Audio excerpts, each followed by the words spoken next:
This passage is about China, Chinese policies, and what it means for China and for the world.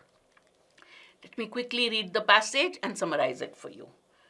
Mao Zedong had a big thing about contradictions. They were the basis of life, driving it forward, the old despot once mused. He had this thing about contradictions. He says, contradictions are the basis of life and they drive it forward. But even he must have struggled to understand today's Communist Party. He believed in contradictions, but even he who believed in contradictions would have been confused by the today's China's Communist Party. Why? It is desperately trying to drum up foreign investment while simultaneously hounding foreign companies out of the country. So that's a contradiction in terms, right? One side it wants to push up foreign investment. The other side it is hounding them out. That's the biggest contradiction of the Chinese Communist Party today, which would have even surprised even Mao. The latest figures on inward investment would have made grim reading for the elderly leaders in Beijing.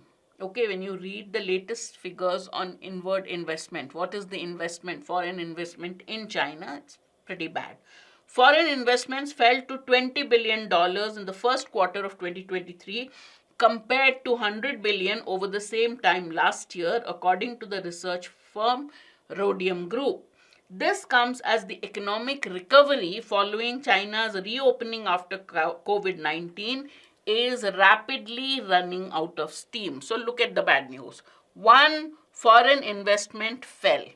Second, the economic recovery is running out of steam, is again stopping. It's not becoming weaker. June exports fell 12.4% year on year. Youth unemployment at more than 20% is at its highest since China began publishing data in 2018. And the analysts are scrambling to cut their growth forecasts. Everything is bad. Foreign investment is down. What else is down? Foreign investment is down. Economic recovery is running out of steam. Exports are down. Unemployment is up. So every way, the experts who had predicted a bigger growth forecast are slowly cutting it down. Beijing has labeled this year the year of investing in China. It all smacked a bit of desperation. Why? After months of Xi trying to bring foreign companies to heel. One side you are saying this, but it sounds very like a desperate measure. This naming of the year as the year of investment. Why? Because all the time Xi was trying to control foreign companies, bringing them to heel. China has barred its companies. It has stopped its companies from buying from US chipmaker Micron Technology and has introduced a vaguely worded anti-espionage law which allows for the inspection of electronic devices and baggage. One, it has put a ban, said that Chinese companies cannot buy from US chipmaker Micron Technology. Then it has put in place an anti-espionage law, which is very vaguely worded, which allows them to inspect electronic devices and baggage. Something which doesn't sound right to them, they'll say, oh, espionage, spying. It has also raised fears that business activities long regarded as routine, such as market research, could be criminalized. It has also hinted we may even criminalize business activities such as market research. All this has added to the perception in foreign boardrooms that doing business in China has become very risky. Pata nahi ye log kya karenge? Here they are doing all this. So it's foreign companies in their boardrooms are saying, no, it's very risky to do business with China. Who knows what they're going to do next? There are whispers that the country is becoming uninvestable. We cannot invest in China anymore. This kind of rumor, whisper is spreading all around. It is not just foreign businesses. So this is as far as foreign businesses are concerned. No, we can't invest in this country. They're making things difficult for us. All this. It's not just foreign businesses which are finding the business climate in China more challenging. There are problems for domestic businesses too. How? The CCCP has tightened its control of nominally private domestic businesses, particularly tech companies. Lot of regulations for private business lists, particularly tech companies. There's also evidence of stepped up capital flight. Economists as Goldman Sachs believe that money will flow out. Capital flight, money is going out of the country. Money will flow out of the country this year as will come in. Much money. There will be as much money going out of China as it will come in. So there's not going to be much of an inflow. That's just the money we know about. There would be a lot that would go without your knowledge. The property bubble continues to deflate with real estate companies still in severe difficulty and local governments swimming in debt. So there's more bad news to follow. Some are hoping for a better government stimulus to pump up the economy. So some people are hoping that there would be another government stimulus to help the economy. But the return from these infrastructure splurges has been declining for some time. China's growth model seems to have reached its limit. The old remedies no longer work. Earlier, government used to pump in money through infrastructure splurges, through something else to give the economy stimulus, but these old methods don't work anymore. This developmental model seems to have gone obsolete. What's the author saying finally? To Xi Jinping, so this is foreign companies, domestic companies. Now we are coming to the man who introduced all this contradiction. To Xi Jinping, everything is now subordinate to national security and party control. The era of reform and opening, as far as it ever existed, is dead. If you talk of a Chinese era of reform and opening, if it ever existed, it's dead now. It's not there anymore. There are no reforms. There's no opening up of China. Xi may have hoped that Western investors, so gullible in the past. So in the past, China, Western investors were very gullible. They wanted a piece of the China cake pie, so they invested. Gullible in the past, Xi is hoping that Western investors would not notice that things are bad or would simply grit their teeth and go along with it, seduced by the mythical promise of the China market. So in the past, Western investors have either been lured by the promise that China market and the profits that the China market offers. So Xi is hoping they would either do that or they would say, okay, doesn't matter. They would grin and grit their teeth and bear it and still invest in China, whatever the circumstances. This is what Xi is hoping, according to the author. But there's long been a view in Beijing. Chinese have this perception that foreign companies would put up with almost anything for a slice of the China market, that these foreign investors are greedy for profit and the Chinese market has the potential. So they would would tolerate anything to have a slice of the China market. But author is saying that was in the past and she is hoping that would work. But calculations are changing and many are now concluding that Xi's China is simply not worth the ordeal. There's so much. Ordeal is a traumatic experience and investment in China seems to be that. And many are thinking, whatever be the benefits, it's not worth all this trouble. It's not worth the ordeal. Got it? Problems China is facing, investors are rethinking that China may not be a good investment anymore. That's the key. All right, let's look at the questions. All of the following claims can be inferred except. We are looking for an option which cannot be inferred. So 3 options can be inferred, will be in line with the author's views.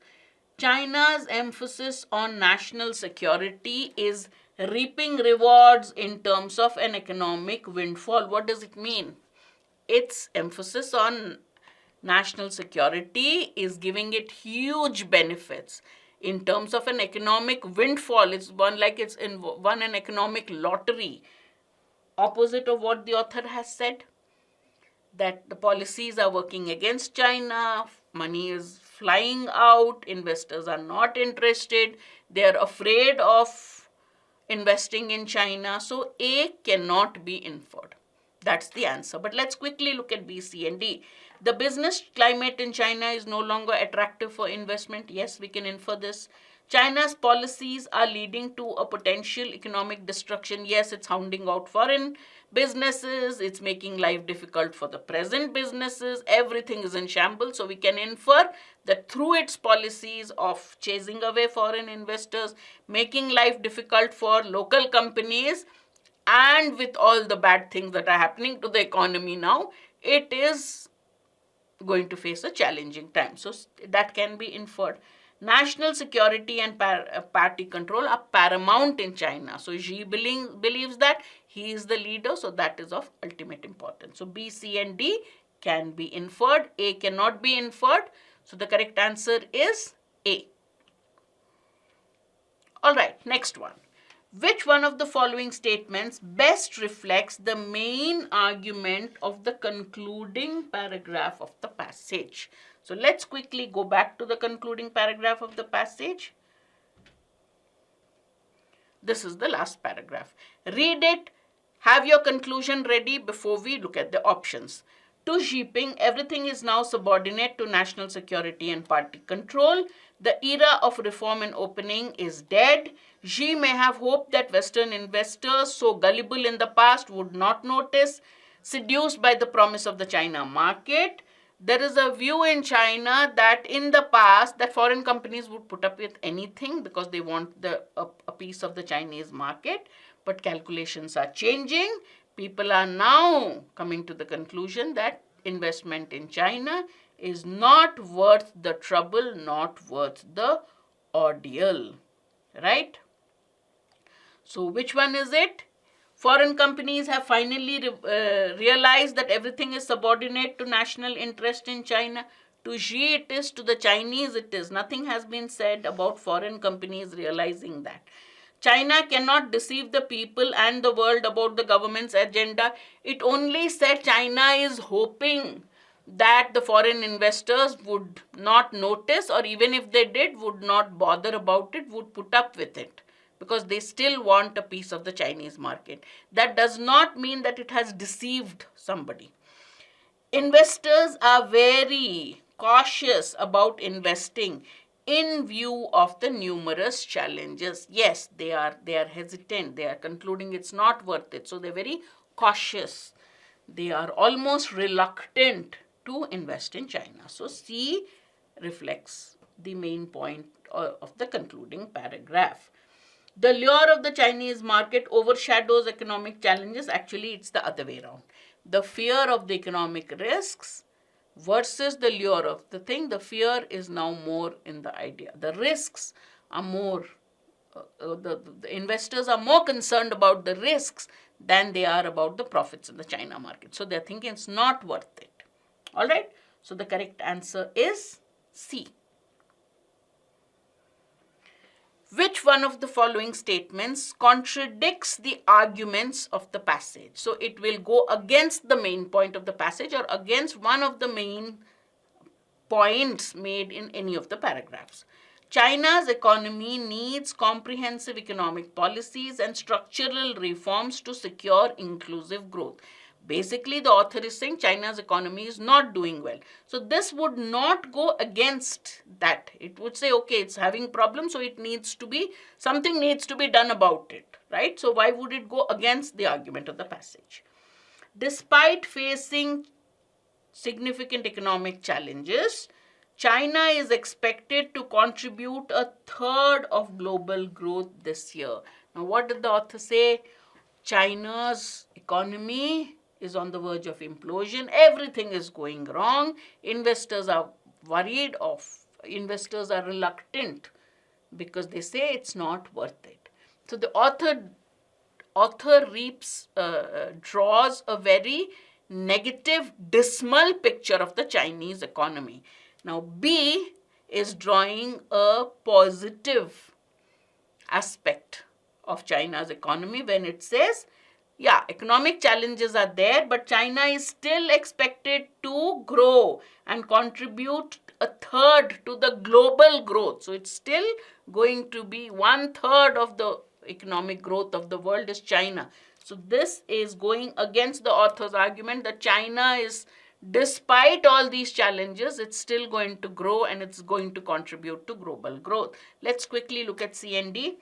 China's COVID rebound story is questionable, which is what the author said, that its economy, the recovery of the economy is losing steam. So this doesn't go against the author's idea. Nothing short of a miracle can make China meet its growth targets this year. So basically it's saying economy is in a bad state, so this is not going against it. It's just portraying exaggerating the author's view, saying that, yeah, China is in trouble. So therefore, the statement that contradicts or goes against the author's main argument is a positive statement about Chinese economy, which is B. Which of the following, so that is, this earlier question was on which one contradicts the main argument. This one says, which of the following statements could be inferred as supporting the arguments of the passage? There have been ample excuses to invest in China as the world's second biggest economy gathers steam. This goes against the author's idea that investors are wary of investing in China. And here you're saying that people are looking forward to investing in China. So this goes against. We are looking at something which supports the author's argument. Foreign bullishness on the Chinese capital market, their enthusiasm, is breaking down with uncertainty fueled by geopolitical risk, and foreign investors are especially wary. Exactly summing up the author's fears, saying that one, their positive approach, their aggressive approach in investing in Chinese market is breaking down. Then they have uncertainty, because why is the uncertainty about China? Because the geopolitical risks. And when you say foreign bullishness, who are the people breaking down? Who are the people who are especially careful about China? The investors. And the author did talk about investors not being willing to invest in China. Therefore, B supports his argument. Let's quickly look at C and D. Post-pandemic recoveries in exports have been much higher. No. He says money flying out, no investment, no great exports. Stock market returns have shown dramatic improvement. Doesn't go in line with the author's picture that he draws of China in a very bad state. Therefore, the correct answer is B.